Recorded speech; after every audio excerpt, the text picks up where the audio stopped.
Good evening, everybody. I will call the May 3rd, 2022 meeting of the Yucca Valley Town Council to order. May we have a roll call, please? Council members Abel. Here. Dennison. Here. Droz. Here. Lombardo. Here. And Mayor Schooler. Here. If you'll please stand, and Mayor Pro Tem Rick Dennison is going to lead us in the pledge. Thank you, Mayor. Please join me in the pledge to our flag. Ready, begin. I pledge allegiance to the flag of the United States of America and to the republic for which it stands, one nation, under God, indivisible, with liberty and justice for all.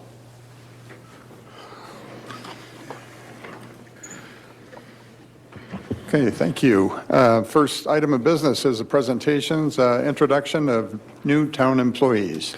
Good evening, Mayor and Council. I'd like to invite Jimmy Yee and Brady Reyna up to the lectern with me.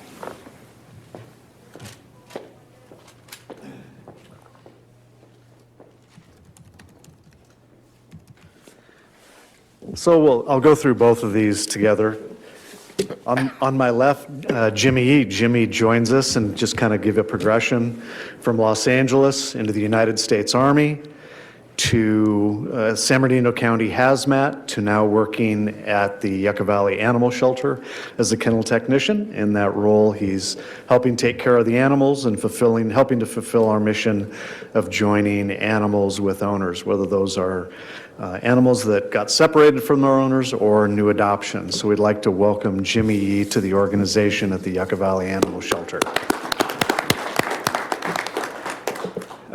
Similar on my right-hand side, Brady Reyna. Brady comes to us from Idaho into the United States Marine Corps, recently left the United States Marine Corps, and has joined the town's street maintenance operation, assisting in keeping those streets safe and in good condition for the motoring community, and is now a part of that team. So we'd like to welcome Brady to the organization this evening. Hi, everyone. I'm Brady, as you just said. I'm pleasure to be here and be with the town to serve the community. I love serving people. I'm just looking forward to what the opportunities have for me in the future, and just thank everyone. So thank you. Welcome. Thank you all for the opportunity you guys have given me. I really appreciate it, and I won't let you guys down. Thank you. Okay, welcome. Happy to have you on staff.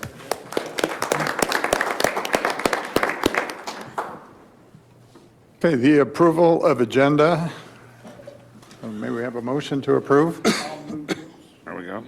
I'll move we approve the agenda. And I'll second. Have a motion and a second. Council members Abel. Yes. Dennison. Yes. Droz. Yes. Lombardo. Yes. Mayor Schooler. Yes. Consent agenda. All items listed on the consent agenda are routine matters or formal documents covering previous town council instruction. Items are enacted by one motion and a second without separate discussion unless a member of the town council or town staff requests dialogue on a specific item at the beginning of the meeting. Requests for public comment on the consent agenda items should be filed with the town clerk. Is there any public comment on any item on the consent agenda? Nobody online either? Any council members? If not, I'm happy with the consent agenda, but I have to recuse myself from item number 7. Okay. Councilmember Abel, you as well? Yes, I'll be abstaining from item number 7. I will not vote on 7. I move we approve the consent agenda. Is there a second? I'll second. Mayor, just as a reminder for those that are not aware, the council took previous action when dealing with anything related to short-term vacation rentals earlier during the course of your ordinance review, at which time council members Droz and Abel were recused from those discussions on all items related to short-term vacation rental. Thank you. I believe we have a motion and a second. Council members Abel. Yes. Sorry. Excuse me? All but that one item, right? I was going to say that, yeah. Okay, so should we just pull that off and we'll do a separate vote for Okay. the, I think we can, modify my or motion. does it matter? You can do them all together, just noting that Councilmember Droz and Abel are recusing from item number 7. Okay, all right, I'll make note. Okay, so Councilmembers Abel, Yes, I'm going to recuse myself from item 7. Councilmember Dennison, Yes. Droz, Yes, and I recuse myself from item number 7. Lombardo, Yes. and Mayor Schooler. Yes. Okay, public hearings. Item number 8, annual street and drainage and landscape and lighting assessment districts, ordering the levy and collection of assessments for fiscal year 2022-23. May we have a staff report, please? Thank you, Mr. Mayor and council members. We have a presentation for the fiscal year 22-23 annual levy and collection of assessment, street and drainage and landscape and lighting assessment districts. The recommendation in front of you is that the Town Council adopts a resolution approving and confirming the assessment diagrams and confirming the assessment as set forth in the engineering report for landscaping and lighting maintenance districts and street and drainage maintenance district within the existing district for the fiscal year 22-23 tax year, and authorizes the levy of assessment upon real property as identified in the engineering report. A summary of this engineering report: the Town Council previously approved a total of 7 landscape and lighting and street and drainage assessments. On February 1st of 2022, the Town Council, by resolution, requested the preparation of the engineering report. These engineering reports establish the annual assessment in each district that must be annually updated and need to be approved by the Town Council following a public hearing to levy annual assessment. The assessment of an annual fee provides the revenue to offset the cost of maintenance of the public improvements to serve the development. The assessment districts that the town has approved are track map 16957 living spaces located 800 feet south of Joshua Drive on the east side of Acoma Trail. The number of lots are 34 residential lots. The map is recorded, and the district has the street and drainage maintenance district and the landscape and lighting district. The track map 16587 Mesquite 55 located at the northeast corner of Acoma Trail and Sunny Trail with 55 lots, residential lots. The map was recorded, and the district has a street drainage and lighting and landscape and lighting districts. Track map 17328 Yucca Valley Estates with the location at the southwest corner of Emerson Avenue and Yucca Trail with 17 residential lots. The map was recorded, and the district has a street and drainage maintenance district and landscape and lighting maintenance district. And the track map 17455 Home Depot with the location at the east of the Avalon Avenue and south side of the State Route 62 with 4 commercial parcels. The map was recorded, and this is the only district that has only one assessment, that is a street and drainage maintenance district.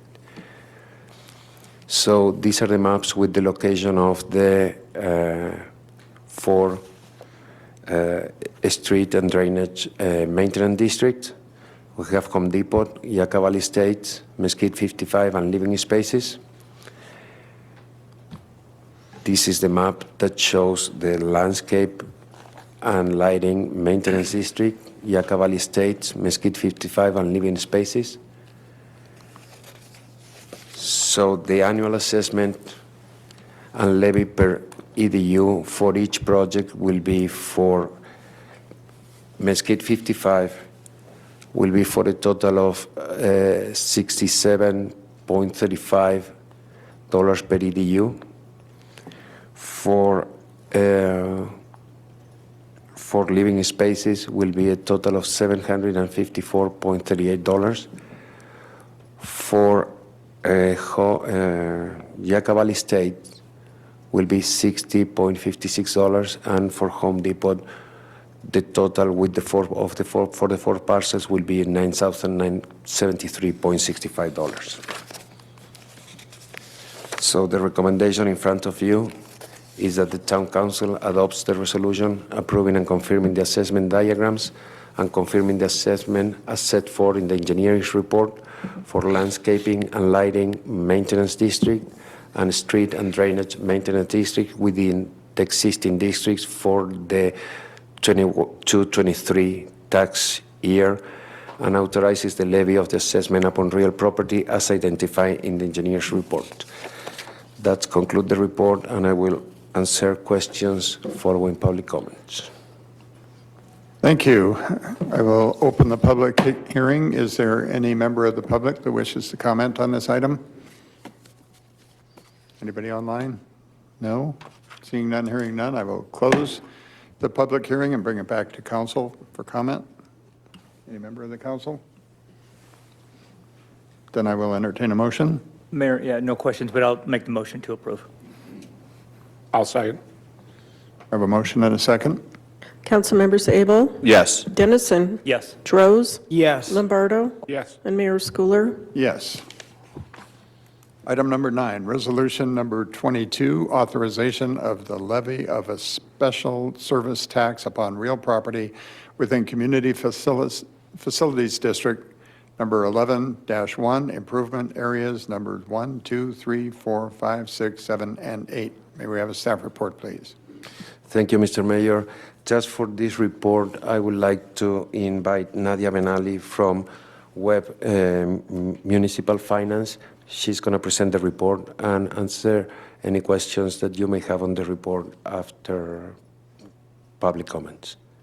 So she's in online. We have Nadia online, but she doesn't appear to have a microphone right now. Okay, so I will move forward with the presentation.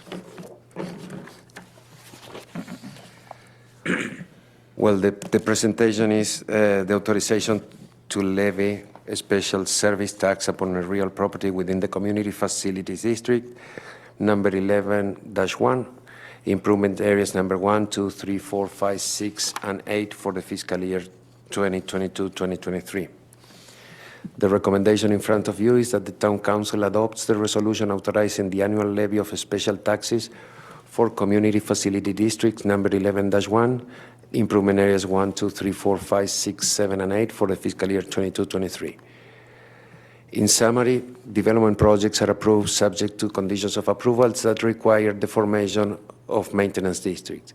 The town previously established Community Facility District number 11-1 pursuant the Melrose Community Facility Act 1982 as amended to finance a portion of the cost of providing the following services: street maintenance, storm drain maintenance, landscape maintenance, signal light maintenance, and street lighting services.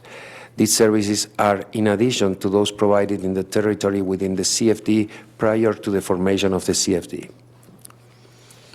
The Community Facility District service areas are the improvement area number 1 is Warren Vista Center, improvement area number 2, Dollar General, improvement area number 3, Super Walmart, improvement area number 4, Yucca Valley Transfer Station, improvement area number 5, Hawks Ridge, improvement area number 5, Sage Estates, improvement area number 7, O'Reilly Auto Parts, and improvement area number 8, Mohawk Car Wash.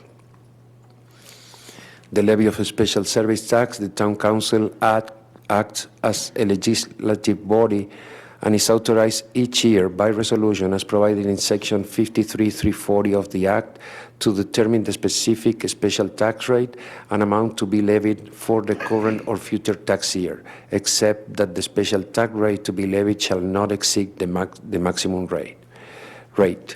The maximum allowable assessment increases by an annual escalation factor defined in the rate and method of apportionment as the greater of the increase in the annual percentage change in the consumer price index or 4%. For the fiscal year 22-23, the maximum allowable assessment was increased by 10.04% in accordance with Riverside, San Bernardino, Ontario, California Consumer Price Index.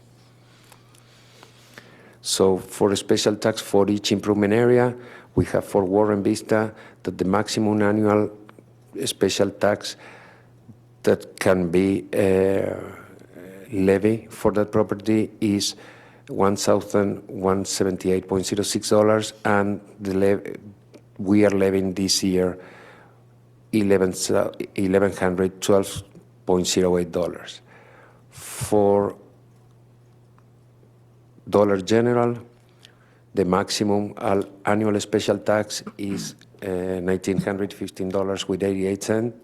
We are levied the special tax $1,804.38. For Walmart Community Facility District, the maximum is $855.27, and we are raising $671.85.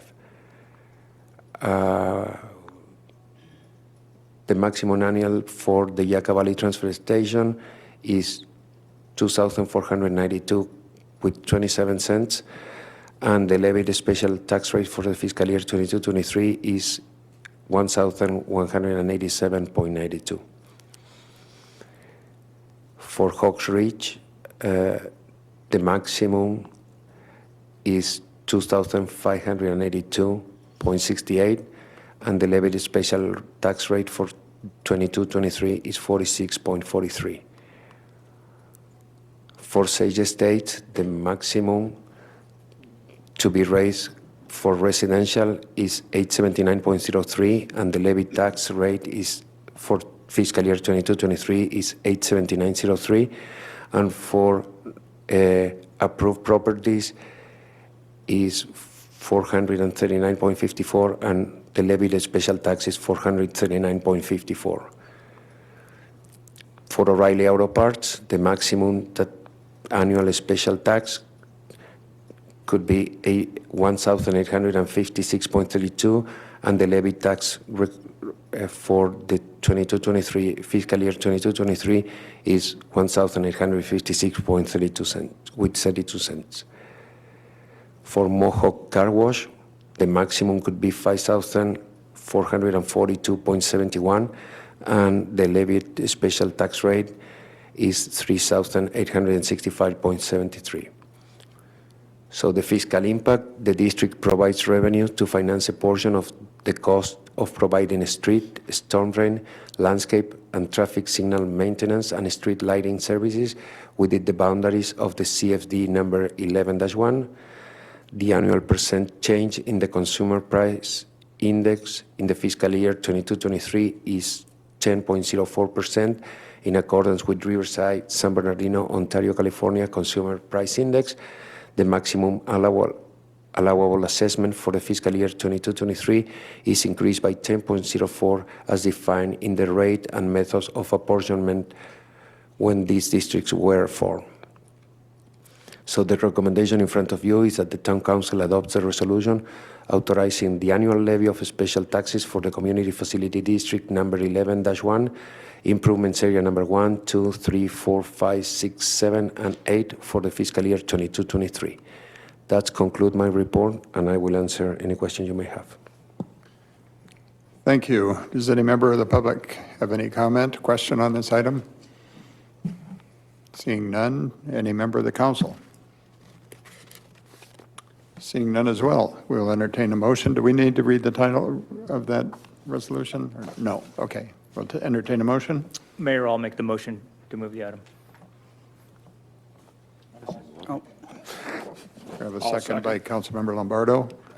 Councilmembers Abel, Yes. Dennison, Yes. Droz, Yes. Lombardo, Yes. and Mayor Schooler. Yes. Item number 10, the 2022-23 to 2026-27 5-year capital improvement program. May we have a staff report, please? Thank you, Mr. Mayor and Council.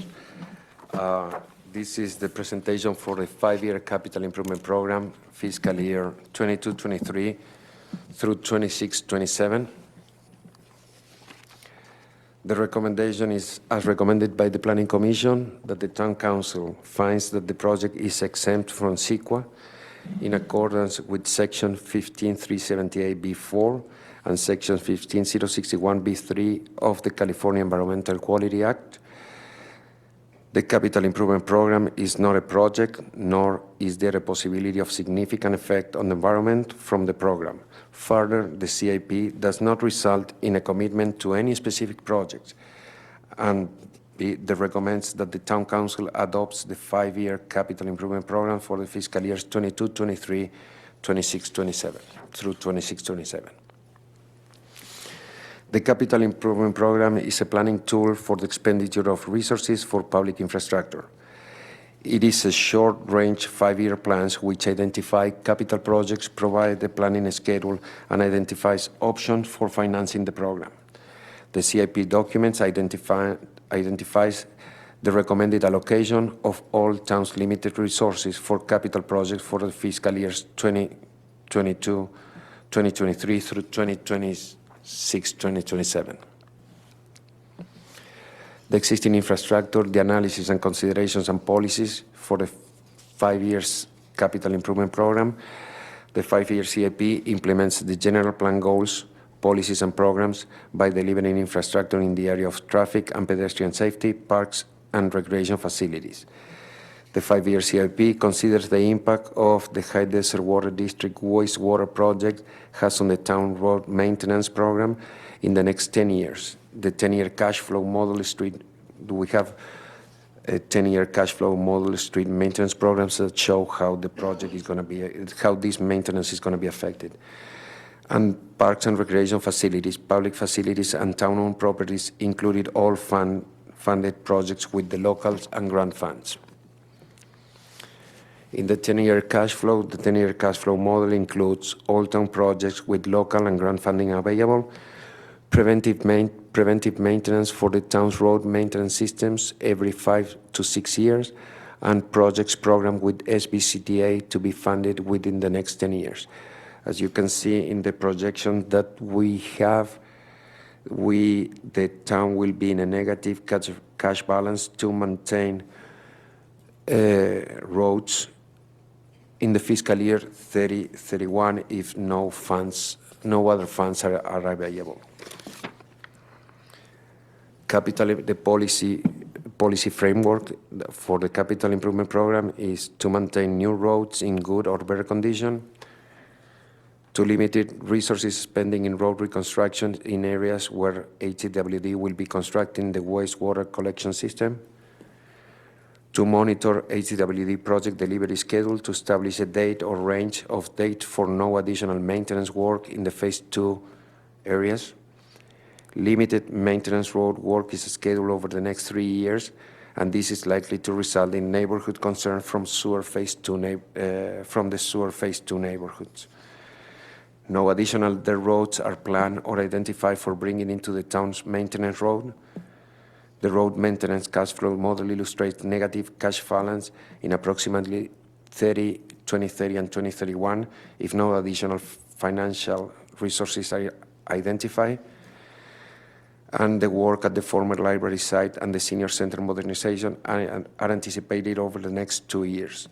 Grant funds are included for Proposition 68, the Aquatic and Renovation Center, and North Park. The capital projects categories that we have in the 5-year CIP are the street and highways, parks and recreation, public facilities, and town-owned properties. The funding for each project for a street and highway, we have some special revenue fundings like Measure I, SB1. For the next 2 years is going to be the last year, and in the next 2 years, Measure Y is making a big impact on the road maintenance. Then we have another ones like LTF, development impact fees, HSIP, ATP, that are funding Little League and Onaga, and then we have the maintenance districts and the CFDs and the capital project reserve. For the parks and recreation, we have community development grant, CDBG, park bonds grant, Proposition 68, capital project reserve, and also Measure Y. For public facilities, we have 500 community development grant, and Measure Y. And for town-owned project, it's just trust me because we cannot read it, but it's capital project reserves. The street and highway projects that are in the 5-year CIP includes Onaga Trail for the fiscal year 22-23 that is going to be in construction, Little League that is going to be in construction also in the fiscal year 22-23. Fiscal year 22-23 includes also the crack seal of Package D, that is the last phase of the sewer project phase 1, and the annual maintenance program crack seal and slurry seal in local roads. For the fiscal year 22-23 and 23-24, we have Palm Avenue improvements, Prop 68. In relation with Prop 68, we have for the fiscal year 23-24 an annual maintenance program crack seal and slurry seal also in local roads. And then we have in the years 23-24 and 24-25, we have the crack seal and slurry seal of Package A, and 24-25, 25-26 crack seal and slurry seal of Package C. Those are the first two phases on phase 1 of this wastewater project. On 24-25 and 25-26, we have to 26-27, we have California 62, the State Route 62, Sage to Airway widening. And the fiscal year 25-26 to 26-27, we have annual maintenance program crack seal and slurry seal in major arterials and collectors. For 26-27, we have the crack seal on Package D of the phase 1 of the sewer project. Onaga Trail, the project is the construction of sidewalks, curb and gutter, handicap ramps, and driveway approaches. And the project's limit is on Onaga, Aracoma Trail, and Sage Avenue.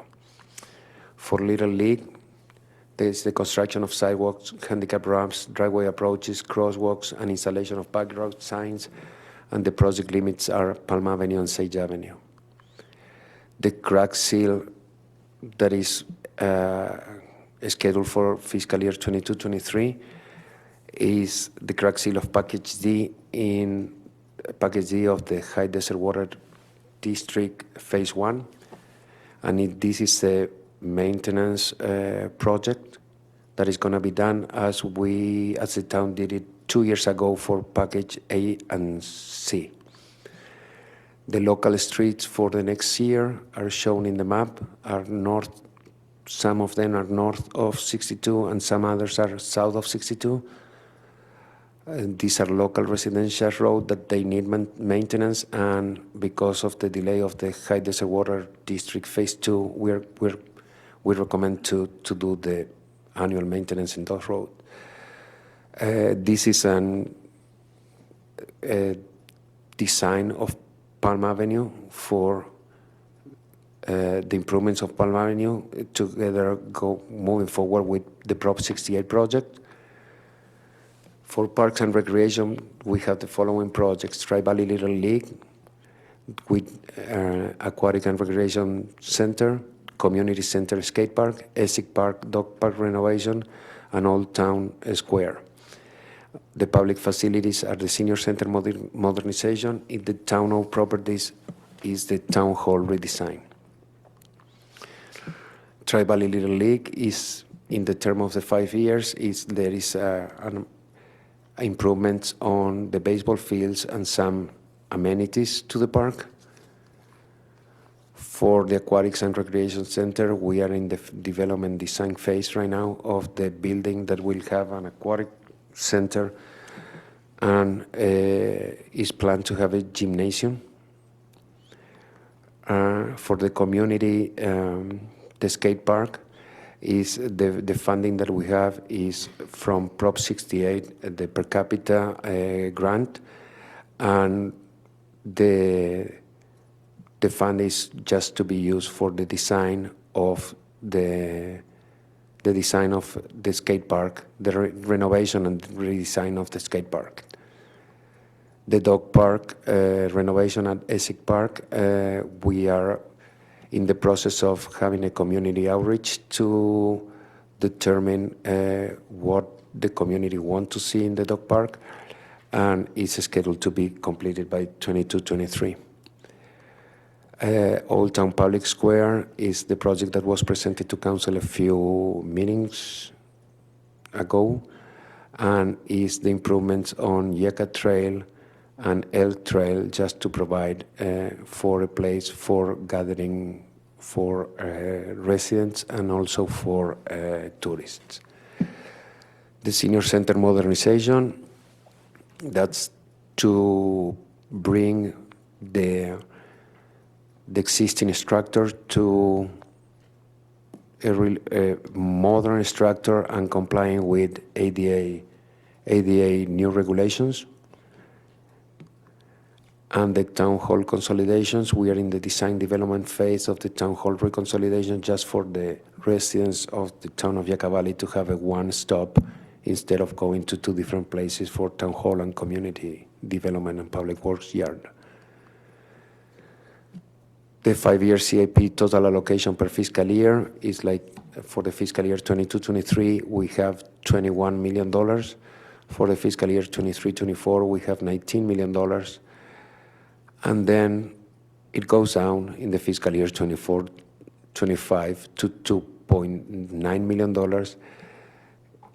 Fiscal year 25-26 is $2.4 million, and the fiscal year 26-27 is, sorry about that, it's $5,400,000.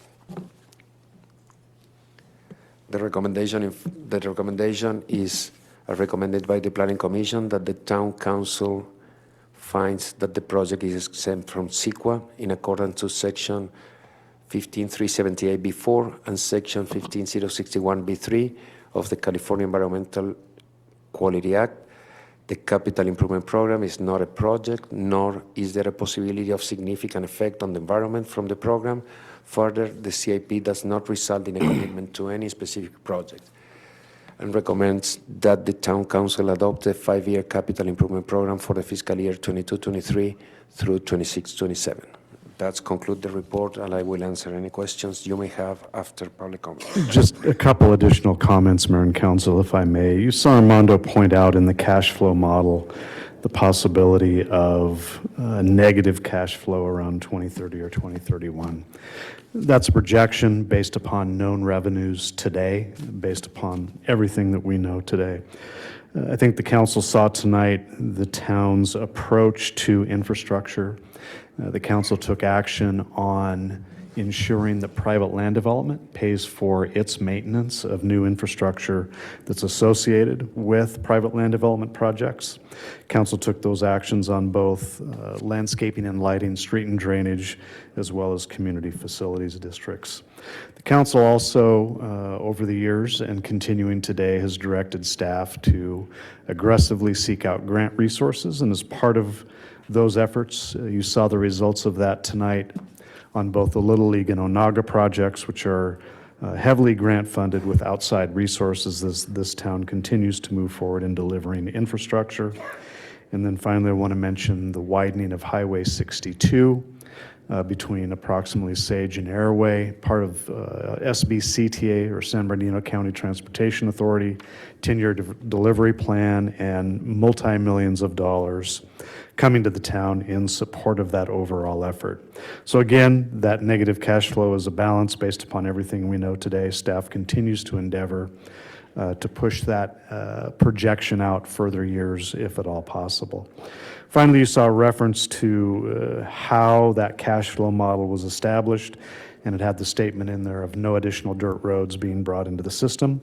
That was just for modeling purposes. We understand that the council has dirt roads still as part of your strategic plan, and we anticipate that those conversations will continue to move forward, and staff is ready to assist the council in that endeavor. That concludes staff comments. Be happy to answer questions after public comment.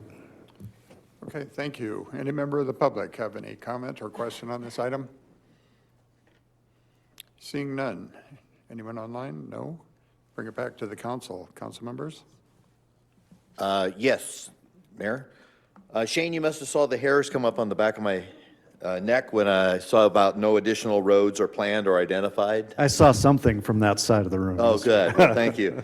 Yeah, I would like, as you said, we don't have anything planned and we don't have anything identified. But I would really like to ask the council to maybe direct staff to identify maybe a few dirt roads that have heavy traffic. I'm on the air quality management, the pollution board and so forth, and particulates that are flying through the desert on dirt roads. I know that there are people just getting blasted with dirt day in and day out on heavily traveled dirt roads because of our winds. And that's a health issue and that's a health concern. And also, we've been 30 years incorporated.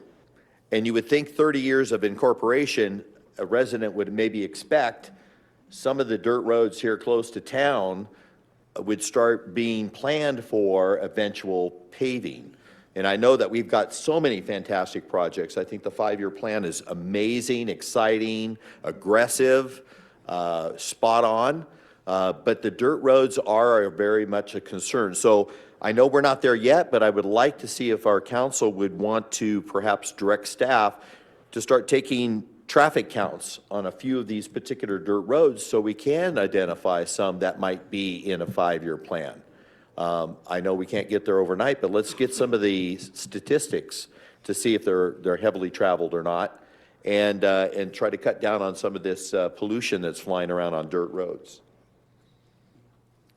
I agree. Oh, thank you. I agree. I think also in District 2, for sure, there are dirt roads that are traveled quite often, and UPS trucks speed up and down, and FedEx. And so I think the major arterial roads, wherever in town, they need to be chosen. And I thought we had a committee for that, didn't we, for dirt roads? Yes, we choose we that? just met once, Okay. I believe. Okay. So I'd like to meet again on that. And that's it. Thanks. Councilmember Lombardo. I like the 5-year plan for capital improvements. I think it's good to look forward and to see so that we can coordinate it. And there's just so much going on. I think it's great. Looking forward to the improvements in the community.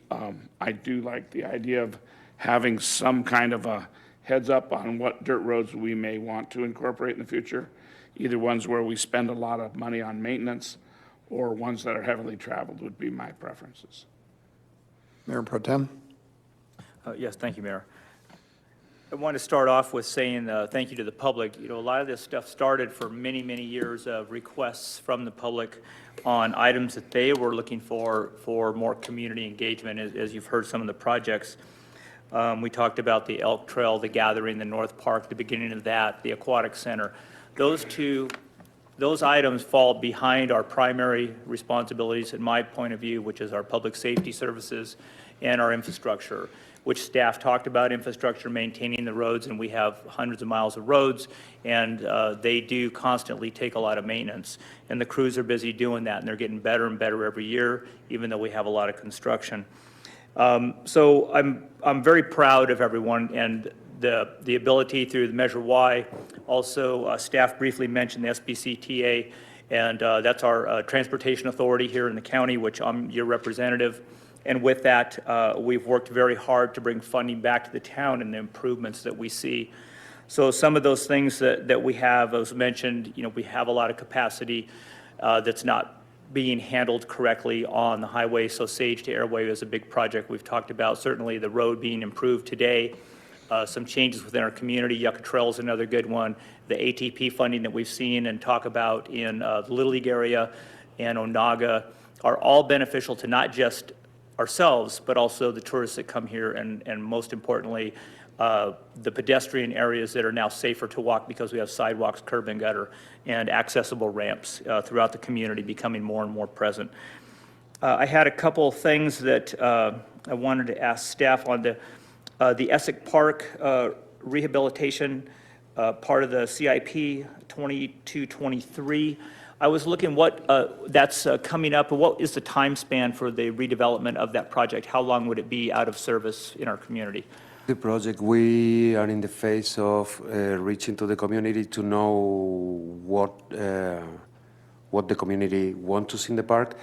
The original idea was to replace the grass and replace the DG for a concrete walkway all around the area, or the park. And I will say that by May, April, May, is expected to be under construction or completed, because we have 2 months for the community outreach, and then we have a month or 2 months for design, and then we have a month or 2 months for bid process, and then it's going to go through construction. But according to the schedule that we have right now, I will anticipate that it's going to be around April, May of next year to complete it. With a couple caveats. So thank you to Sue and her staff for volunteering to step up and do some outreach and survey work with the users. And as part of that process, they're going to be inquiring as to the type of surface that the users would like to see there. With the amount of use the park gets, keeping turf in good condition is very difficult, and there are options. If the users come back and say dirt is a preferred option, that changes our construction window versus sod. Sod you have to put in at a certain time, soil temperature, growth, those types of things. If they come back and they say they want sod, that's a different schedule. So after the results of that survey out, I'm sure that staff will be updating the council on what that construction window looks like. Okay, thank you. I think that's a very important piece in our community. Yeah. You know, we take a lot of pride in our shelter and the services there, obviously additional employees today, but also the public. I don't want to keep that positive vibe in our town with our pets the same. And we talked about High Desert Water District and the we're not going to be as aggressive on maintenance on the roads in those future 2 and 3 project timelines. Do we have any kind of information yet from the district of when that 2 and 3 timeline may occur or start? At the staff level, there is no information that has been provided that gives us a schedule at this point in time. So the Public Works and Street Maintenance operation annually is going out and evaluating, and if there's a street that's just reaching a point where we're going to have to do something, that's going to be our approach. But again, we anticipate reconstruction of those roads in the near future, but at this point, we have not been provided with a schedule. All right, thank you. I'm very proud of our parks and road crews. They're involved in both of those things I just talked about, so they do a great job, and I'll look forward to better things in the future too, better every day. Thank you. And I concur with those comments, the ones previously mentioned, and want to applaud staff for chasing down the grants when those opportunities become available, and also council members that run interference for funding for these projects. The 5-year CIP is impressive. I'd love to see projects in the works, and so thank you for that. With regard to the dirt roads, I agree with Councilmember Abel on the idea, the concept of identifying some priority roads with regard to the dust and circulation and air quality, and also traffic circulation. I think that should be part of it too. If we're going to pave roads, the prioritization should be based on both of those things, you know, the air quality and traffic circulation, to spend the dollars in my mind. But I think we have consensus on that's an item that we'd like to see in the future. And with that, unless there's any other council comments, I'll entertain a motion to approve this item. I have one comment. Councilmember Droz? As far as the dirt roads, I just want to clarify, that doesn't mean just paving them. Some of that could be leaving them dirt and maintaining them, correct? Could be. So we're not just talking about paving. We're I think also talking it about starts with maintaining. traffic counts and circulation and identifying what would be eligible, and then maybe what the solution would be. There's several solutions. There's also a treatment where you can pour on roads to help keep the dirt from flying as well, and Shane knows more about that than I do, but I think it's identifying them first, but I agree, it doesn't necessarily mean paving them. Some people might surveyed and prefer to keep it dirt. That's it for me. Great, well, thank you for the clarification. We'll take a motion Mayor, I on make this. the motion to move item 10 forward. I'll second. I have a motion and a second.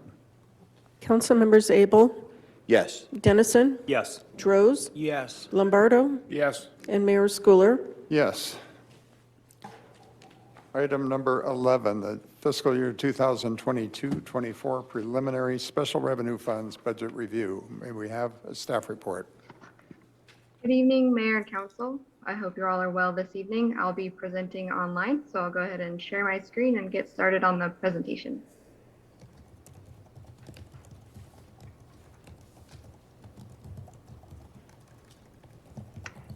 Great.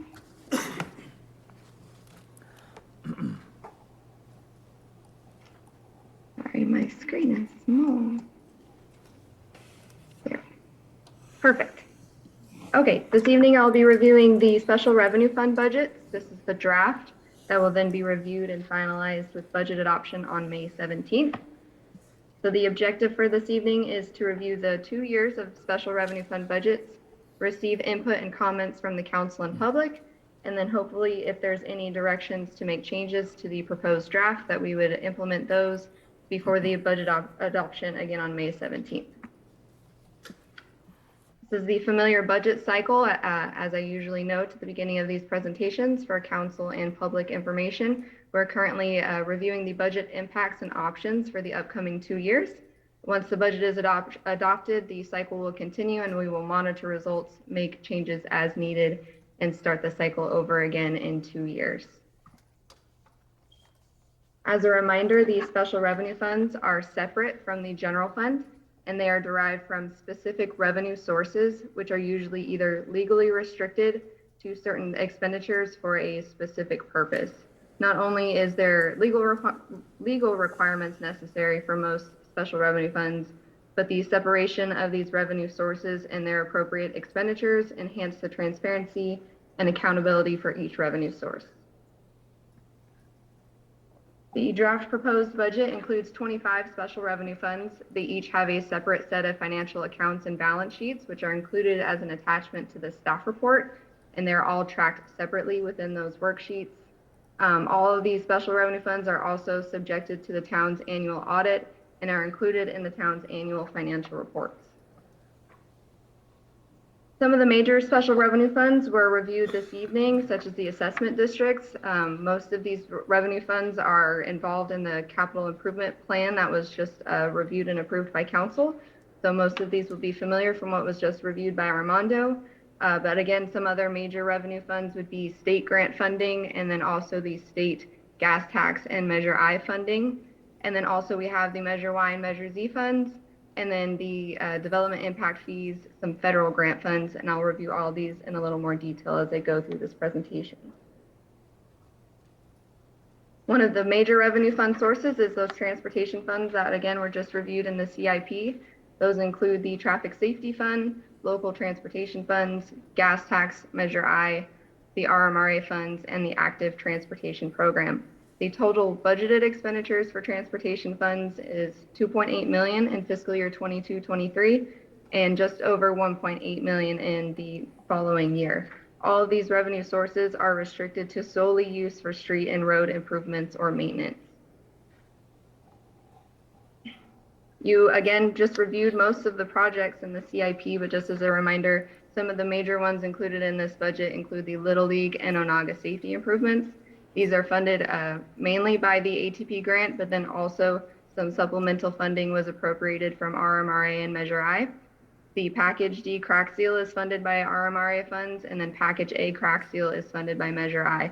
You will see in this proposed budget that Measure I received a fairly large increase in budgeted revenues. We're projecting close to $1 million in Measure I revenues over the next 2 years. This is due to increased fuel prices and increased travel to the area. Public safety funds are another set of special revenue funds with different restricted funding types. The COPS LLESA frontline safety funding brings in about $200,000 annually from the state. The traffic safety fund includes about $5,000 annually from local activities, And then the asset seizure fund varies based off of annual activity in the area. There are some other miscellaneous funds that have different either restrictions or project types. One of the newer funds is the debt service fund. This was created with the issuance of the town's debt service just a few months ago. And so this fund will be used to track those payments. And then if there is, for any reason, a holding of funding to then make those payments for the future, if you want to collect revenues over the years and save that to make those payments, that's what that debt service fund will be used for. Most of the rest of these funds are should be familiar to council. They've been around for a while, including the in lieu fees, the development impact fees, recycling grants, and assessment districts.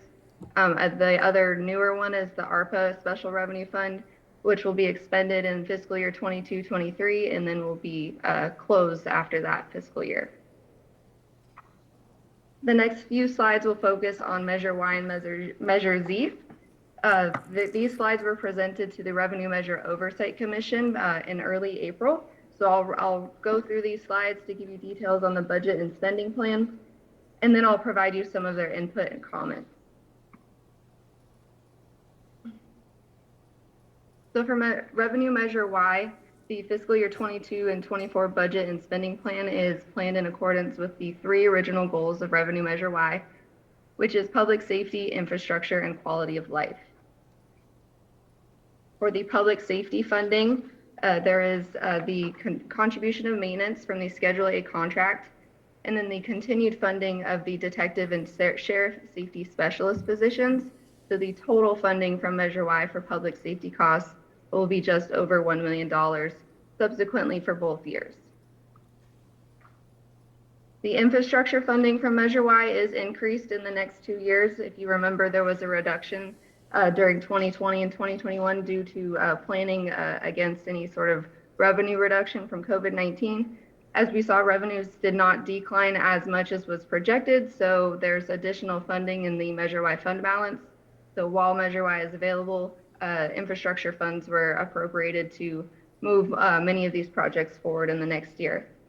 So there was an update since the Revenue Measure Oversight Commission, so I'll just add that here. So for the annual road maintenance, which includes the slurry seal and crack seal projects, the total funding for each year is just over $1 million. There's also a total of $500,000 for capital improvements for the town park and recreation programs and projects that were included in the CIP. And then there's also a $500,000 contingency bucket for any unidentified improvements or maintenance costs over the next 2 years. You just saw these maps again on the CIP plan, but these are the, I believe, the streets in red. Armando might correct me, or Shane might correct me afterwards, but the streets in red, I believe, are the Measure Y funded streets for the next 2 years. This is fiscal year 22-23, and then this is 23-24. The quality of life funding has 3 major programs. One is the senior center programming, which does fund 2 part-time positions for the senior center. And then it also funds any of the program costs and services for the classes and events that they have at the senior center. There's also the annual community partnership program. We did move forward with the fiscal year 22-23 application period. Excuse me. And we did receive several applications, and the review of those and the recommended spending plan for that partnership program will go forward with the May 17th budget adoption. And then again, there is a contingency allowance to ensure that there's flexibility for funding over the next 2 years if any unidentified quality of life programs were to come up in the next budget cycle. Revenue Measure Z is budgeted at the same annual revenues as Measure Y, which is about $2.8 million and $2.9 million in each year. This will continue to pass through the sales tax funds to the High Desert Water District for sewer assessment relief, and continue to provide that relief for the town's residents. So the recommended action for the Revenue Measure Oversight Commission was to review the proposed budget and spending plan and then provide a recommendation to council. They did recommend the spending plan and budget as was presented. Their overall comments were that they were very satisfied to see that there was the continuation of public safety funding, which was the identified overarching goal for Measure Y, and then to have that increase in infrastructure funding over the next 2 years. So there's just a few other special revenue funds that I wanted to highlight this evening. One is one of the largest, which is the capital project reserves. This funds major capital improvement projects and capital maintenance and repairs for town facilities, etc. This is funded through the residual funds from the general fund. After each year, if there's excess funding in the general fund, that's transferred usually over to the capital project reserves after there's any pension policy funding, and that is accumulated in the capital project reserve fund. There's several identified projects in the CIP that you have seen, and then in the budget worksheet, such as the town hall consolidation plan, some vehicle spending plans, and then a few other items again on that budget. There's also the town housing fund, which is the successor to the RDA housing. There's no long-term funding source for this fund, and most likely will be funded out of the general fund in the future. Two of the major projects that are both funded from a Parks Bond Prop 68 is that Aquatic Center, which is moving forward and projected in fiscal year 23-24 at $6 million. That's just the budget amount for the grant. We are aware that that may have additional funding from some of that debt service fund if necessary. And then the total grant awarded for that is $20 million, which has been accumulated in that special revenue fund. And then there's the newly awarded Parks per capita grant, which is not included in the draft in your packet this evening, but it will be included in the final draft. So the next step moving forward is the budget adoption on May 17th. And then again, as mentioned in that budget cycle, this budget is reviewed and continuously changed and brought forward to council for modification as needed and as necessary for all of those projects you see moving forward. So the recommendation this evening is to receive and file the presentation for the proposed budgets for fiscal year 22-23 and 23-24. And then if there's any desired changes or comments, to direct staff to make those in return with the final budget adoption on May 17th. I'll go ahead and stop sharing my screen and be available for any questions. Okay, thank you, Jordan. Is there any member of the public that would like to comment on this item? Anyone online? No? Bring it back to the council. Mayor Pro Tem? Yes, Mayor, just one comment. I was very happy to see the debt service fund that was created there to monitor that service and see where we stand at all times. So thank you for that. Councilmember Lombardo? No comments. No comment. Okay, well, great job on this. It makes it clear. It's just we have a lot of confidence in your reporting here, and thank you so much for the report. With that, I will entertain a motion to move the item. Oh, receive and file, is that all? Until then. Okay, no direction. Okay, don't need a motion. Okay, so we will move on to item number 12, the Townwide Beautification Program Update. May we have a staff report, please? Thank you, Council, Mayor and Council. Item 12 is a follow-up to ongoing conversations and policy direction that the Council has provided along the way. This is included in your approved 2022-2024 strategic plan for the Town Council's priorities and action steps. In the strategic plan, we have it kind of is largely identified as a beautification program, but what that means means many different things to many different people. And so we've tried to start that conversation at a staff level, identifying specific initiatives that the town can begin moving forward with. Some of these are relatively easy and pretty quick to implement, don't cost a whole lot. Others are going to take a little bit more time, may be more comprehensive in its review, may involve different people in the community, whether it's your Parks and Recs Cultural Commission, whether it's council input or even public input on some of these components. So just on your, the presentation this evening just identifies them. I'm not going to go through each one in detail, but I do want to highlight a couple that you've had conversation with from community members in recent meetings. First one there, shopping cart ordinance review. I mean, it's relatively simple. These are things that town can put in place that either enforce existing regulations, modify existing regulations, or come up with a different way of implementing the overall objectives. So we're going to be moving that forward. That may or may not come to the council for modification if necessary. Otherwise, it may be implemented at a staff level. Other ones, these again are in no particular order other than things that we've heard about from either council or community over time. So an example might be our town street signs. As you know, the town does have a process whereby we replace a number of signs every year. Many of those are old county signs, and high time that we move on from those to the degree that we can. Obviously, there's going to be a budget component, but probably even more important than a budget component is just how we deliver that, whether it's done in-house or we are able to come up with other ways to speed that process up. Council's talked about median maintenance, and as you know, we have a couple of different projects moving forward, whether they're on the capital side or on the maintenance side. You'll be seeing those in upcoming months. Monumentation, building improvement programs, commercial corridor design alternatives, abatement alternatives, all of these are relatively important programs in how we present the town look. The next page, I think we talked about code compliance efforts. Council has made that a priority. You currently have funding in your upcoming budget conversation for final adoption at your May 17th meeting that will provide additional resources for code compliance, whether it's for short-term vacation rental enforcement, SB 1383 enforcement, or any other number of priorities that will assist us in delivering some of these important program priorities.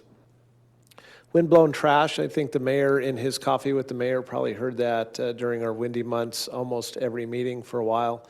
And again, some of those are relatively simple. Others are going to be much more complex. They may even be policy considerations by the council that result in significant operational changes for retail establishments or other vendors. And so as we walk through those at a staff level and ultimately bring those back for council consideration, just know that those conversations may need to occur. The goal tonight was just to identify things that we've identified quickly, but there may be others that are in the mind of council or that you've heard from your constituents. And so we wanted to invite you to feel free to either bring those up tonight or over the next couple of weeks as you think about these things. You can feel free to bring those to staff, and we'd be happy to include those. Our goal is to move, like we've indicated, move some of the easier and quicker ones to implement in a timely manner, and then keep the council apprised as we continue to walk through the rest of them. Council, that's all the comments I have on this. Be happy to have further discussion after public comment. Well, thank you. Any member of the public wish to comment on this? Anyone online? No? Bring it back to the council. Councilmember Abel. Yeah, these are great. These are exactly what we've been talking about and really improving our town's appearance. They're all very much within our grasp to address, which is encouraging. I understand the town signs, or my understanding is maybe the street signs, the size have changed now, or requirements. Have those changed from the state or transportation? So yeah, was a change several years ago in terms of number and letter height on the sign. So yeah, we have those standards, and those are what we implement when new signs are installed. Oh, so we're already implementing the new standards? I think to some degree. Now, the council may want to have a conversation at some point in terms of neighborhood blocks at a time, or what would be required to bring all signs up to compliance with those standards.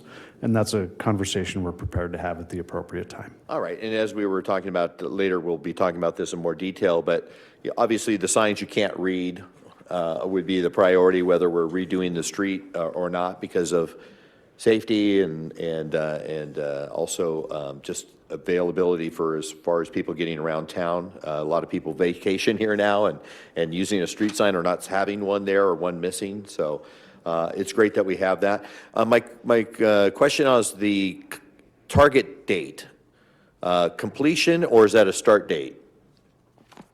Those targeted dates. I believe those are completion dates. Okay. And, like I said, we addressed a lot of these aspects and so forth. One thing that goes along with beautification that maybe not be on the list, and staff may want to consider, City of Riverside and other communities, they offer free tire pickup or drop-off. We have a lot of people who just throw tires in the desert, and I know the county charges so much for those at the landfill, and if they have rims on them, I don't even think they'll take them. Again, they have that's one community I know of that has free tire drop-off. You could drop off up to 7 tires at a time. And then keep Yucca Valley clean. We used to have a clean team or volunteers that go out and pick up trash, or community members. Maybe perhaps part of that windblown trash reduction would be financing or encouraging volunteers and equipping them and recognizing them and making that part of our community of picking up our trash and so forth, and bagging those things. Am I correct, we have a current ordinance that states that you have to bring in your trash barrels after a day or two? Is that the current ordinance? Okay. So again, these are great. I'm glad we're going to be addressing these. I'll leave it up to staff to figure out the target dates, which can get taken care of first. But of course, we all want to get them done as soon as possible. Councilmember Droz? Yes, this is very exciting. I'm thrilled about everything on the list. The only thing I want to point out additionally, I don't know how we would do this, but identifying the routes where people bring trash. Because along Buena Vista, going to the dump up on the mesa, there's a lot of trash on the side of the road. And I'm sure when the transfer station is finished, whatever route people are driving, the major arterial routes, that will change and there will be trash on the road. So like Councilmember Abel said about having a clean team or somebody to clean up, but I think identifying those roads where people are bringing their trash in and it blows out of their trucks or even out of the garbage truck. So I think that would be important.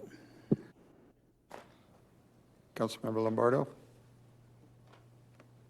I think all the suggestions are excellent. Where would artwork in the public environment as a beautification thing or murals be included? Would it something we still need to discuss? I know the Planning Commission was looking into some of those things. And so We have it identified Cultural Committee. for monumentation. We have a portion of that as public art, but there's a broader conversation that the PRCC is currently underway with on that topic. Okay, so it would be brought up under monumentation. Yeah, and we may add another element that is beyond the monumentation. Be happy Okay. to do that. All right, thank you. And that is already, by the way, in your strategic plan as an initiative. Yes, it is. Okay, thank you. Mayor Pro Tem? Yeah, thank you.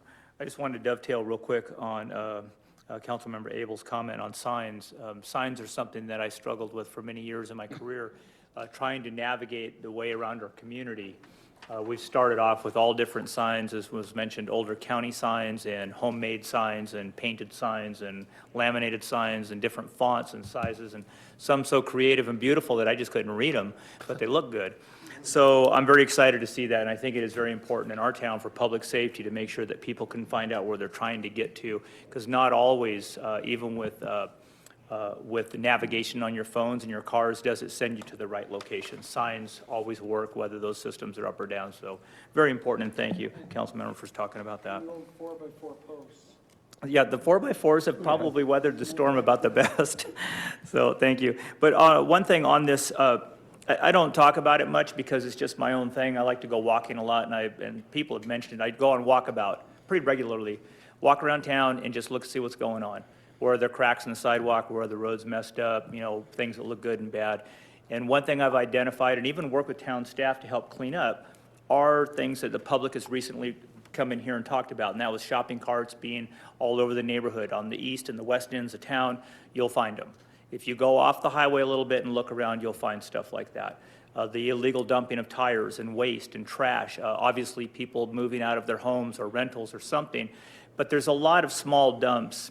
We work really hard to clean that up as a community, I can guarantee you that. But these plans today try and broaden that and make sure there's more structure to it. You know, we've run across things like mattresses, and the trash was mentioned recently. We're all well aware of it, and we've been working for a long time. We even tested some applications on our website, applications that work on phones that allow someone to go up, take a picture. It already knows where you're at, Latin long. It knows your location services, and it gets sent to the proper department. These are things we're working on to try and make things better in town. They're not completed yet. We had a lot of work in the last few years to build like this new system in this room. You know, we replaced our entire network, our hardware, our software. So things are starting to come together, and we appreciate you continuing to tell us about these places that you see. It's not an easy job. It was mentioned earlier about Burtek's new transfer station. People have talked lately about the big flag they've seen behind Home Depot. That large flag is associated with a large transfer station for our trash our contractor, Burtek. And so now the vehicles will go actually inside of a structure that manages and keeps that waste from blowing around.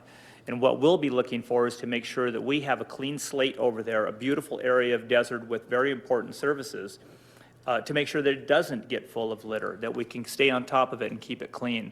I've spent quite a few days out there with the Yucca Valley Clean team. I got my own little pinchers and my own shirt, and you know, it's nice to go out there and just pick up trash. I mean, it sounds kind of strange, but it's interesting to do and just see how our community is working and how people are taking personal responsibility or not. You'll see it. You'll see one area very clean, one house clean, one not so tidy.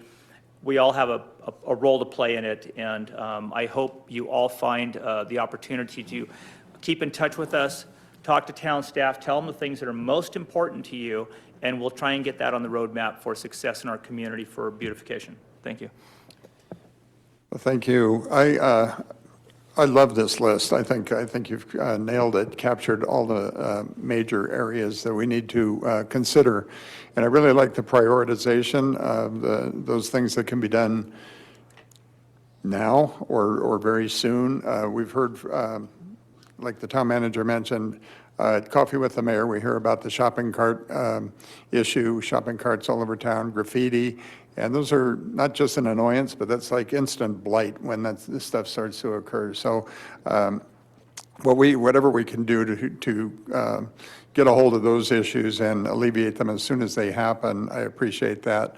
I remember when we had the clean team, and that was a dedicated group. I'm not sure what it takes to keep people motivated to do that. You know, we've had community cleanup days where everybody's been encouraged to participate on one day or 2 days a year, but that's not enough. Not sure what it takes, but I support the idea of a clean team and even community cleanup days to take care of those, that blowing debris bags and so forth. We do have penalties in place for illegal dumping and so forth, but I just really like this list. I like the prioritization of it and look forward to moving forward on these things. The monumentation, I think that's an important, as we get more and more visitors, I think as people come into town and we have more and more visitors, to be able to identify Yucca Valley in a consistent manner from all three entrances, I like that idea. I hope we can do something on that soon. So. With that, I think that's receive and file. I hope that's sufficient input for staff. Okay. So we will move on to item number 13, pending Brown Act legislation to modify teleconferencing rules. May we have a staff report on that? Yes, thank you, Mayor and Council. I just have a brief presentation tonight on two pending bills that are pending before the state legislature. Can I get? That's okay.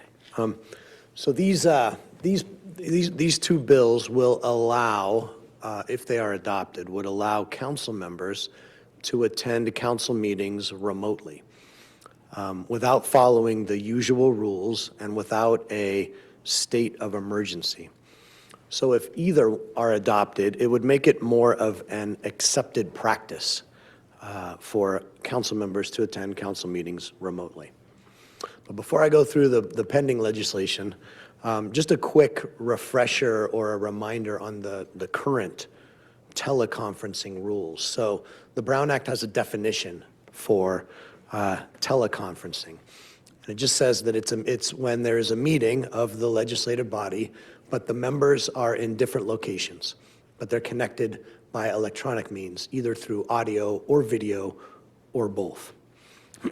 Typically, this means a council member is out of town but can still participate in the council meeting through a conference call or through a video call.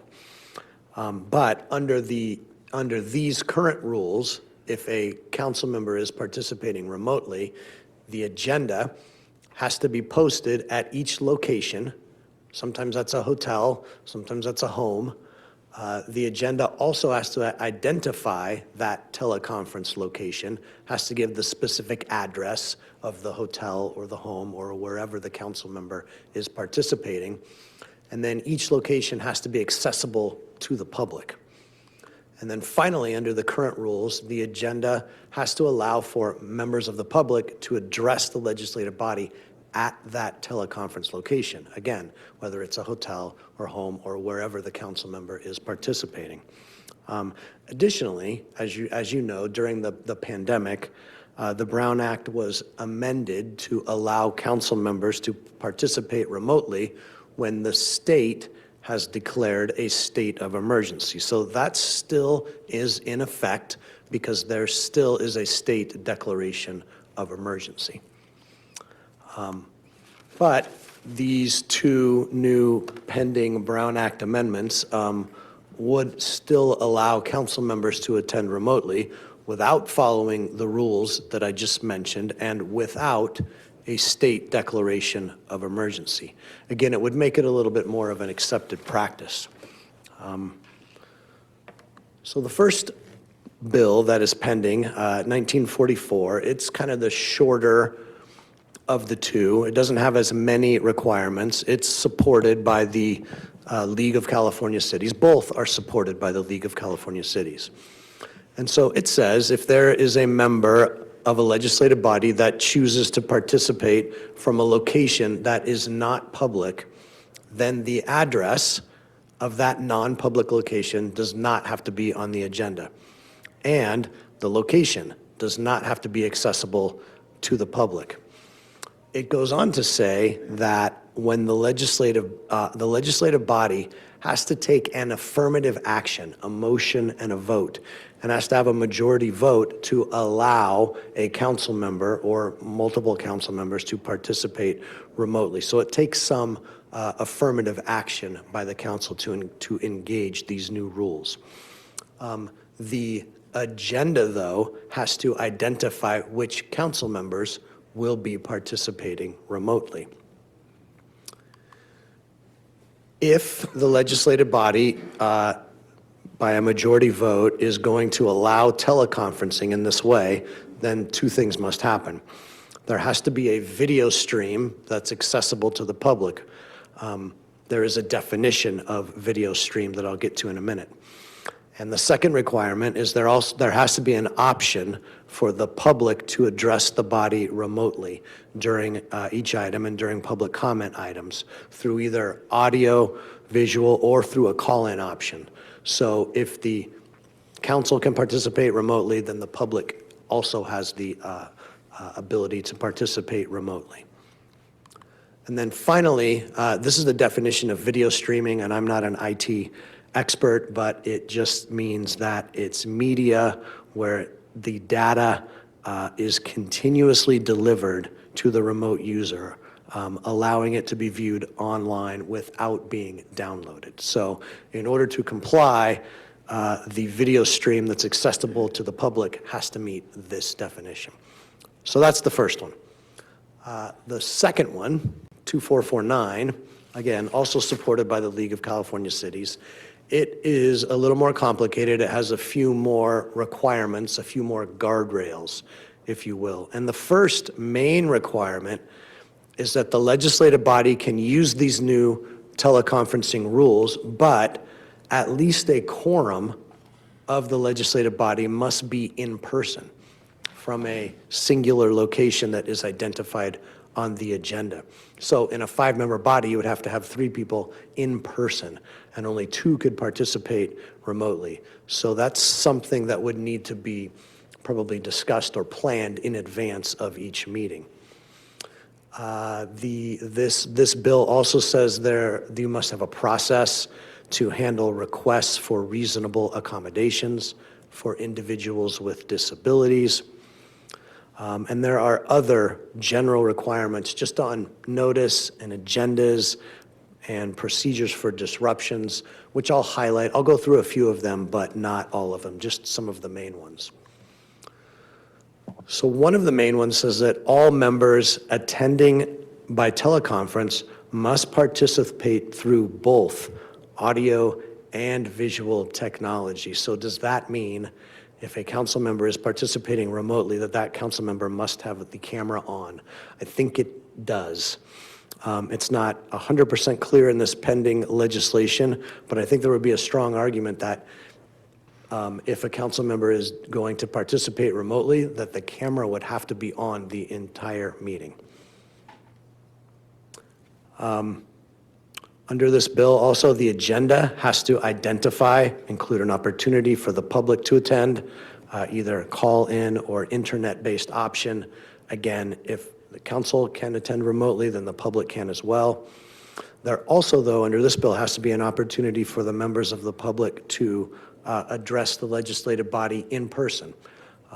Again, kind of going back to a majority of the council has to be in person also, so there has to be an in-person location.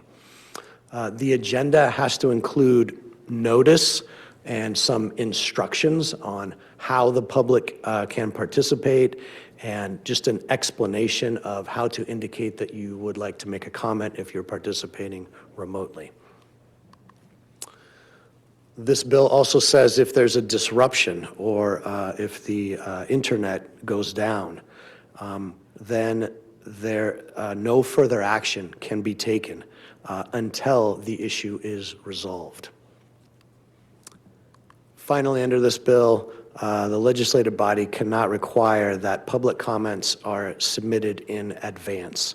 There has to be an opportunity for the public to comment in real time, again, as if they were participating in person. So that's it. Just wanted to provide that brief overview of this pending legislation. Both of these bills are still going through committee hearings. They could be changed, they could be modified. There are negotiations ongoing with stakeholders from all sides. So there could be changes or they could not be adopted at all. And that concludes my presentation. Thanks, Tom. Mayor, if I might just add a couple of comments from a practical standpoint as well. When we entered into the pandemic and were faced with the potential that the public wouldn't be able to participate, and through the state orders were able to establish this option for Zoom, seeing that public participation come through and the ability for individuals to act or engage in the conversation on different items wherever they were at really kind of was an eye-opener and allowed many residents that might not otherwise be able to participate in the meetings to do so. So even though we don't have a requirement to do it, you can see that we're still doing it today. This isn't a requirement. We, following the council's direction, chose to make this technology available to all of our residents, to those that are even outside of the community, to be able to engage. And at the end of the day, what we're looking for is more engagement, not less, from the public. You wouldn't know it by our audience tonight, but that notwithstanding, we are committed to ensuring this. Even if you were in a permanent council chamber type of environment, we still think there's a lot of value in doing this. And for ultimately, as Tom indicated, if this legislation passes through, in those rare cases that the council can't attend, that technology to be able to take advantage of it and have council participation, we think would be a terrific thing instead of having the council member just not participate. So, thank you. Okay. Is there any member of the public that wishes to comment on this item? Any member of the council? I want to say thank you very much, Tom, for that presentation. It's very important, and I think it's a good tool as as staff has said, I really like the comment you made, and it makes it easy for people, but Assembly Bill 2449 has better guardrails. I think it puts a little bit more of a control in the environment, and I personally think that's a good thing for these types of meetings. So thank you. Any other comments? Leslie, do we, on our website, do we see how many people have actually viewed council member or councils? Do we have that capability of tracking how many people check in and watch a Not portion of the meeting? readily. I believe we could find that out. What's difficult is there's different vendors depending on if we go into like our agenda system that's viewed through their system. I don't know if they capture those views in their software. Our regular website, we do have analytics on there that we can catch page counts and that type of thing. So it just depends on which part of the website's actually capturing those numbers. So we can see how many people have gone to that page where it has the agendas and all those types of things. We capture those numbers. Correct. I was just wanting to find out if we're going viral and we're going to become famous, or if it's just lackadaisical, so. I would just like to mention really quick, I know Bob Stevenson, our videographer, he has the YouTube page with our council meetings, and that gives you a count from just that one page. Okay, anybody else? Well, we thank you for the report. It's receive and file. So we'll move on. Item number 14, appointment of retired annuitant. May we have a staff report on that, please?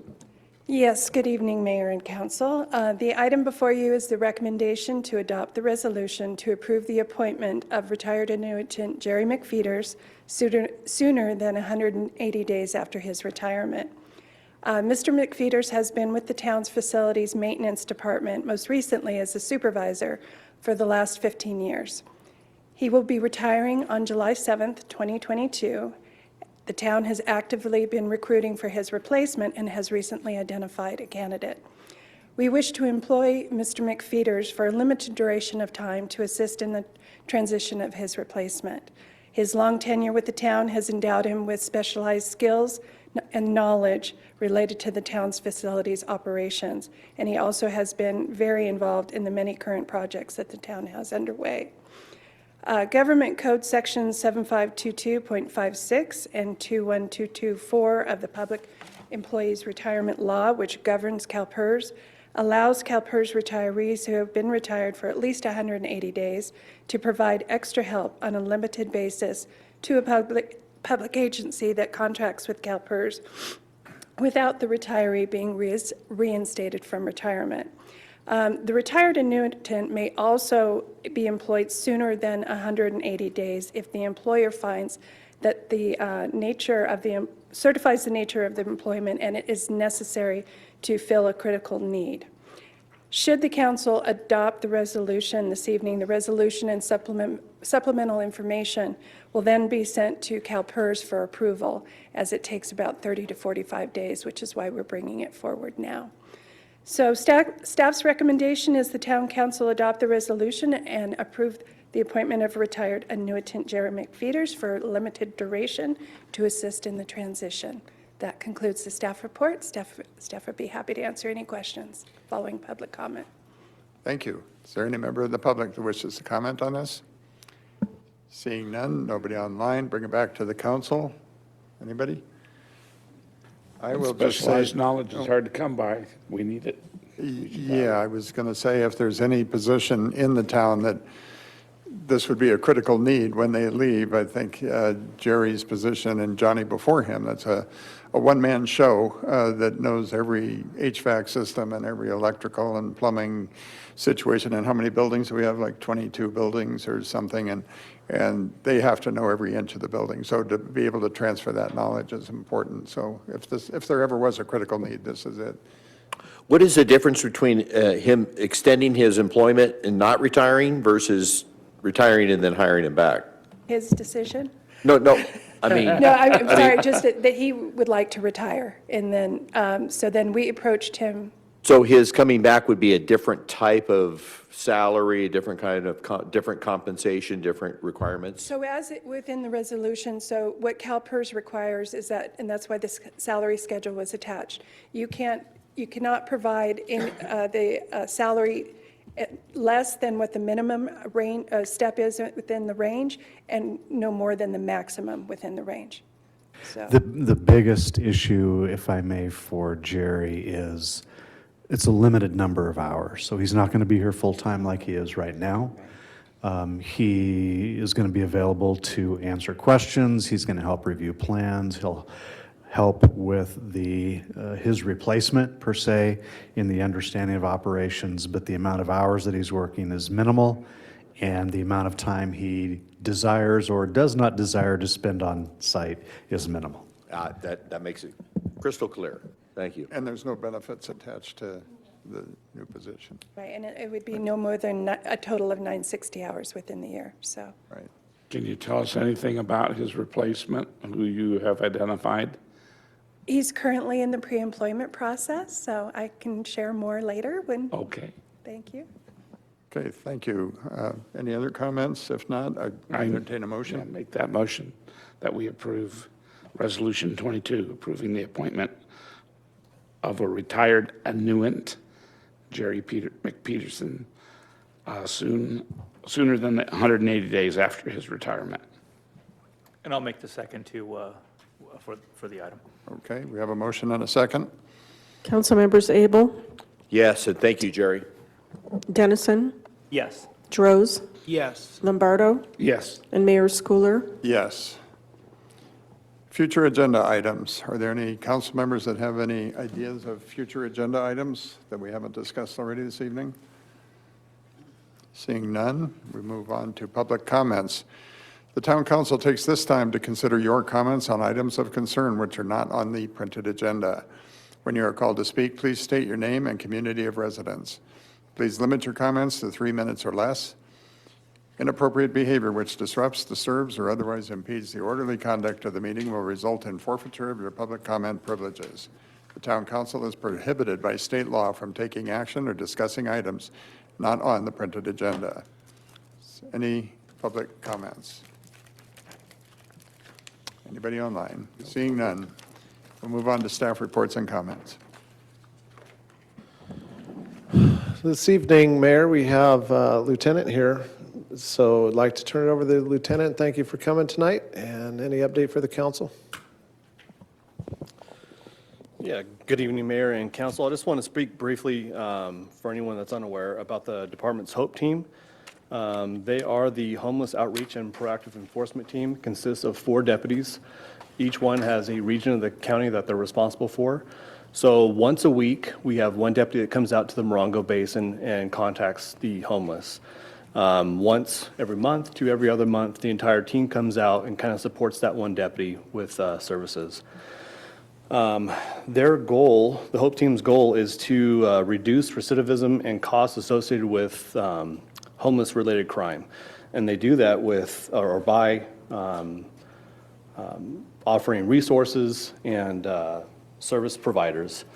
For example, last week they were out in the area. They contacted 10 individuals, and 8 of which were referred to various programs. Last but not least, the HOPE team created the Homeless Activity Reporter Survey, and this is available on the department's website. And what it does is it's a way for the public and other agencies to let the HOPE team know where encampments or individuals are that may be in need of resources. That can be found on the department's website on the HOPE team's tab, and there's a paragraph at the end of it that says click here, and they can take that survey and provide that information to the team. Any questions? I just wanted to say one thing, Lieutenant. I've watched the HOPE team in service and very proud of what they do. There's also, for the public, there's some good videos online that show the approaches that are used, the services that are provided, and the follow-up that they do. They don't give up easily. So the HOPE team is a very strong and active piece. So thanks for being out here and having them work on our community. Thank you. Yeah, I appreciate it as well. Not only helping with crime prevention, but also homeless people are oftentimes the victims of crime and assault. So it's good to have people out there looking out for their well-being and perhaps giving them services or giving them direction. So it's a fantastic program. So thank you for sharing that with us. Thank you. Thanks, I agree. Lieutenant. As much as, I'm Oh, sorry. go ahead. Go ahead. Sorry, Mayor. I was just going to say, as much as we can be proactive on that issue, I think that's a great step. Good program. Yeah, it's good to see. It's good to see the interaction of a team working with the homeless, and I think that you're on the right track with those kind of things. Thank you. Armando, Deborah, anything this evening? Sue?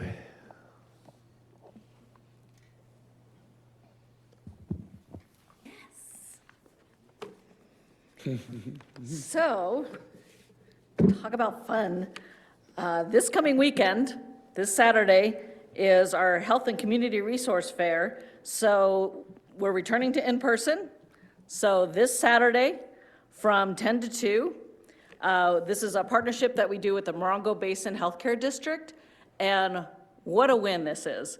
The Morongo Basin Healthcare District coordinates with our wonderful Special Events Coordinator, Megan Stickle, and we put together a health fair that includes all sorts of free healthcare information. We fill this room with vendors, free screenings, free lunch. No such thing as a free lunch. Yes, there is at the health fair. We have a kids zone that's out here with our bounce house, mini climbing wall. Our instructors come out with a Bollywood demonstration, all sorts of fun, ping pong tables.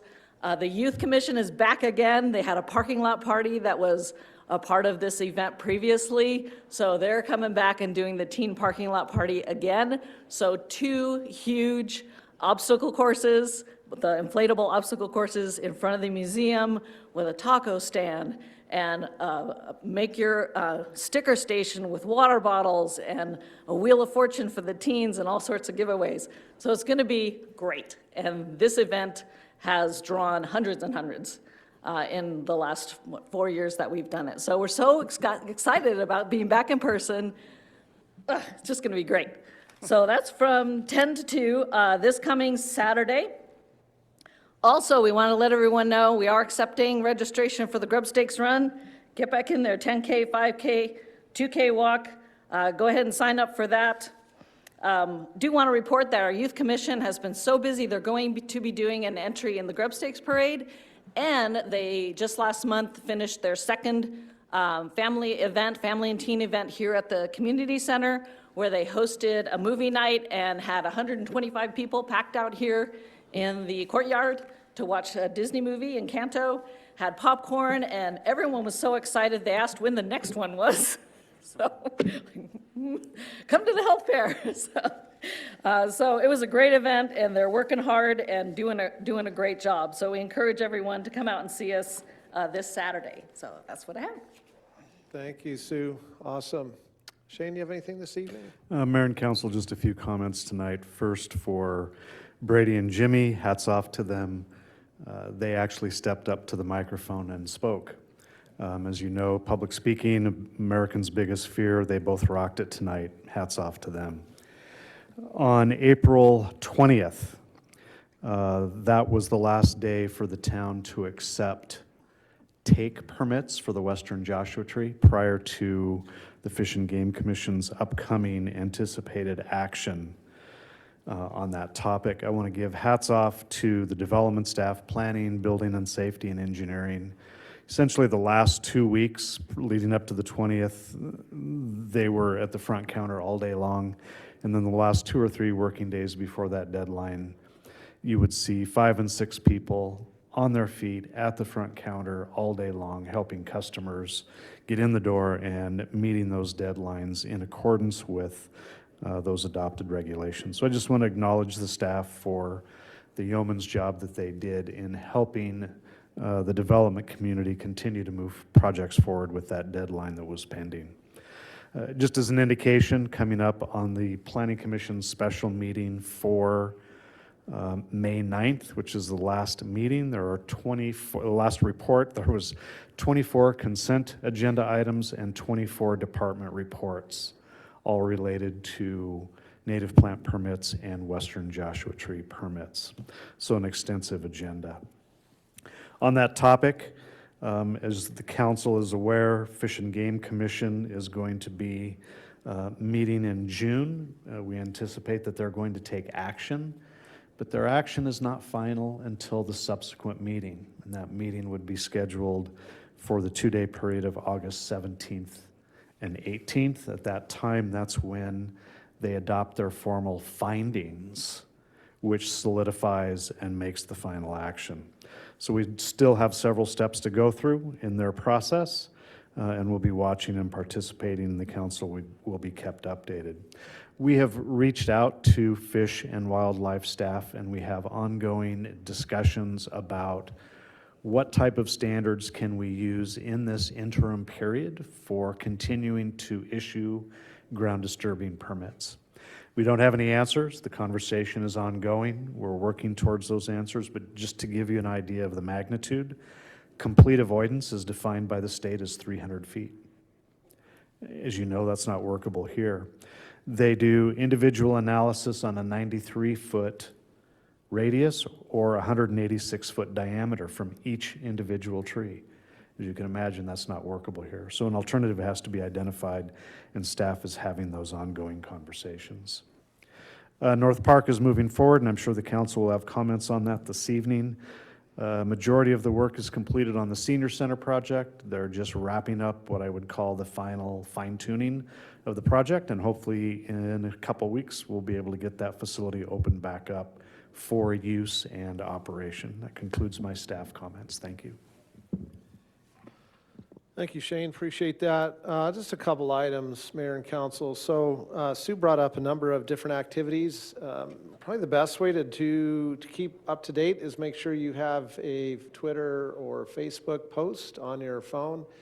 With the addition of the council's commitment to another resource, Trepepi Smith, we have pretty active and ongoing posts that cover everything from, for example, the county has a COVID testing bus out on the north side of the complex here this week, to the events that Sue identified. They're listed there. The mayor will talk about his podcast representing town activities. So all of those are widely available on our social media. We encourage not only the council but the public to stay engaged that way.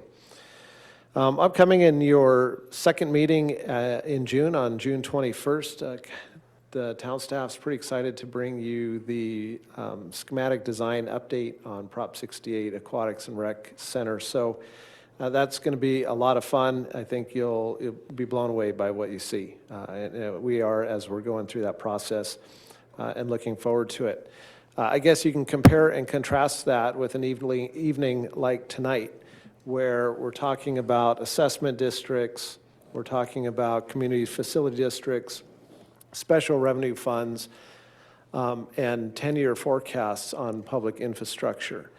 But I do want to take just a moment and first of all say thank you to Armando for going through that tonight, for Jordan with her work on the special revenue funds. These are critical components to what we do here. And I think if the council had any one-word guidance, or maybe it's 2 words, for me as town manager to you, it's generally no surprises. We don't want any surprises, right? And so we're looking beyond cash flow, for example, for 10 years, and we're identifying problems that we're going to have in year 9 or 10. That means when it comes down to year 9 or 10, they're not going to be problems, they're going to be solutions. And so that's why we do what we do now. That's why we have the capital improvement program identifying what priorities we're using so that the council can decide, are those the right priorities, or do we need to modify them, change them? And there's a lot of unknowns. Obviously, you have things like your Measure Y, that's included in there. Well, Measure Y really goes away in 2026 unless it's reauthorized by the voters. So these are things that we're considering now. We're considering what actions need to occur now for planning in the future to make sure that the public knows what those funds are used for, how they're allocated, what happens if you have them, what happens if you don't have them. So again, not real sexy, I guess, is the right way to describe it, but absolutely essential. We're committed to doing it. We're committed to doing it right on an annual basis. And I think it gives confidence, not only for us internally at a staff level to know that we're on the right direction, but hopefully for you as a council and then ultimately to the community to know that. And I think maybe just the demonstration tonight, you have staff and media here tonight, you don't have public. Maybe that's an implicit way of saying, hey, we know that there's some trust in what the government is doing because they're doing it the right way. They're looking at it with the long-term perspective. So thanks for letting me just vent a little bit, but I just don't want to underestimate how important some of this stuff is, even though it's not real exciting. Thank you, Mayor. Well, thank you, Curtis. Council member comments? Council member Abel? Yes, well, first of all, thank you, staff and everyone that has participated tonight. I just had a question. You stated the Fish and Game might give us an idea in the June meeting as far as the direction in which they're going to go. Will that give us enough time to put in safeguards if they're looking as if they're not going to list the Joshua tree as an endangered species? Will that give us enough time to put in safeguards to keep people from just scraping their land right after in August or whatever? So the town has regulations that are in place from prior town council adoptions that come back into effect on May 10th. When the council adopted Ordinance 291, which implemented the 2084 issued by the state, it essentially set aside that provision of your desert native plant ordinance for western Joshua trees until the 2084 expired. Then those automatically come back into effect. We are having conversations at the staff level as to the shape and form of any modifications to those regulations that we would like to make, or at least bring to the council for your consideration for making, as well as the timing of that could be through the form of an urgency ordinance if necessary. But we are monitoring that closely and will keep the council informed of what those needs are. So the answer is yes. We are watching that very carefully, and we're prepared to bring back those types of policy considerations for council consideration. All right. Thank you very much. You're welcome. Councilmember Droz? I don't have much to say, but I do want to thank everyone in the room for their hard work. Everybody in here is working really hard. And I do want to mention how exciting North Park is, that's getting started. I do want to mention not every community has like animal facilities, and we have Essex Park with the dog park. We have South Park for people that want to hike, because dogs are not allowed in the national park. They're not allowed in at Big Morongo Preserve, and most state parks and national parks they're not allowed to go walking on trails. So South Park we have, which you can take your dog with you on the trail if it's on a leash, and now we're going to have North Park that dogs can go also. So we're also becoming a dog-friendly town. Anyway, thanks everyone for your hard work, and have a great 2 weeks. Councilmember Lombardo. First off, I want to thank Jimmy and Brady for their public speaking skills are great, and we don't need to teach them that. I think they learned that in the military. And we're looking forward to having them part of the family here. And I see great potential in them, and I think they were a great pick. Wow. You got that stuff together over there, huh, Deb? And we're looking for more things coming from there, huh? We've got a lot of positions to fill in the future. Wanted to just, I'm astounded, Sue, how much energy you have. The rec department is, we as a town are so privileged to have you working with us. It's incredible. If it's a virus, I want to catch it. I want to apologize for missing the last council meeting. I was out of town and things spun out of control a little, so I didn't get home in time for what I should have been. Let's see. I was excited about North Park as well. What a beautiful view of our community from up there on that leveled lot now. I hope we don't give the bathroom the best view, okay? Now, it's going to be really nice with a covered picnic area, a bathroom, a parking area, and a trailhead. I think it's going to be a real nice asset to the community, a new asset to the community. And let's see, anticipating and excited about finally getting some resolution to the Joshua Tree decision in the near future. That'll be nice to have some certainty there.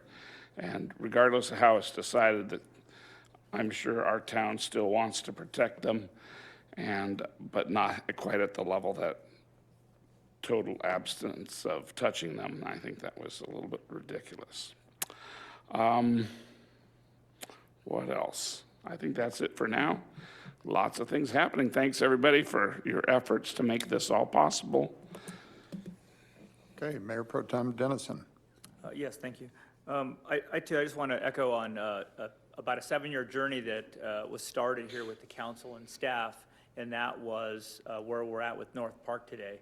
It's taken a long time to kind of get there. There were a lot of hurdles to overcome, at the state level, federal level, county level, town level, and all these things got worked out. Staff put in, I'm guessing, hundreds of hours in this project over time.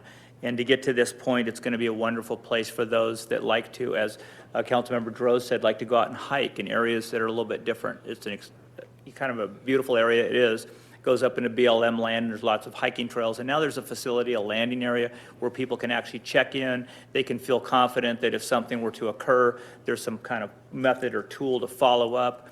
There's restrooms there to take a break. And it's going to be a beautiful project.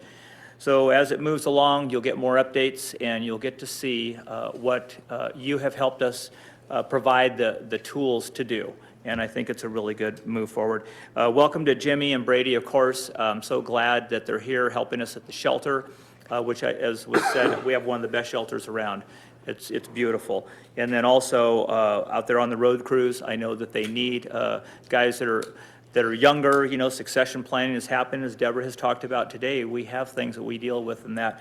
And Brady was very enthusiastic all the way from Idaho. Wow, he found a good spot. So I'm glad. And Curtis mentioned this a little bit, but I just want to say, Armando, thank you so much for the reports. You put a lot of work in. When you present those, it's very beneficial for everyone to see really how deep of a dive is happening here with all the projects that we got going on at one time. It's quite a juggling show for everyone, but you're doing a great job, and I appreciate it. Sue, one thing I was going to ask you, is there where that older people can actually play in the teen area too? Because I know it's fun over there. So I hope to be here on Saturday and hang out with everyone again. I've been there before, and it was so many different things going on. There's something for everybody. It's a great event, so thank you. And that's all I have for tonight. Okay, thank you. If anybody's wondering why all the talk about North Park, we did a groundbreaking ceremony prior to the council meeting tonight, and the project is underway and expected to be completed fairly soon. And it is a terrific view from up there and great access to the park. And you got to see it to appreciate what an amenity it is to the community. But we're looking forward to that being open. Shane, I have a question on the Joshua Tree issue. If our authority expires on May 9th, but the Joshua trees are still treated as being listed as endangered, and then you said that our ordinance kicks in as default. That doesn't kick in as default right away, does it? Or we can't really do anything until the commission acts? That's correct. So the protection of the trees remains in place, not just through June, but assuming they make a decision in June, that then goes to their August meeting where they adopt their findings. And then there's a time period where they have to go through what I would define or classify as the administrative law process, where the protection that's in place today has to be removed from the books. So it could be another 60 to 90 days after August before those protections would go away. So you are correct. Our ordinance does not take effect immediately in regards to the western Joshua Tree until the protections are completely removed, assuming that they accept the staff recommendation that's been made by Fish and Wildlife staff, been removed from the books. And then our ordinance kicks back in at that point with maybe some adjustments to further protect. Yes, sir, that is correct. Okay, great, thank you. Also welcome to Jimmy and Brady, great additions to staff, glad to see them. I'd like to thank the Revenue Measure Oversight Commission for their work on the Measure Y and Measure Z oversight. Appreciate the recommendation and their work on that. What else do we have? Okay, we want to thank staff for the long view on no surprises, the doctrine of no surprises. Makes life a lot easier. Things could be kind of chaotic without that, so appreciate that. And want to remind everybody that we do a coffee with the mayor at the Hawks Landing Roost Cafe on the first and third Tuesday of each month. And Chief Tuttle was good enough to join us this morning, and it was a good informative session, and we appreciate the people that come out and invite everybody else to come out. It's good information sharing, questions and answers. And also, we got our second podcast out, and feel free to critique that. I appreciate the comments that we've gotten so far, and go ahead and listen to it. You can access it through a whole bunch of the podcast hosting sites, and you can find out more about that on the town website. So there'll be more to come on that. So I appreciate that. With no other comments, I will announce that the next regular meeting of the Yucca Valley Town Council will be held on Tuesday, May 17th, 2022 at 6 p.m. in the Yucca Valley Community Center Yucca Room. And with that, this meeting is adjourned.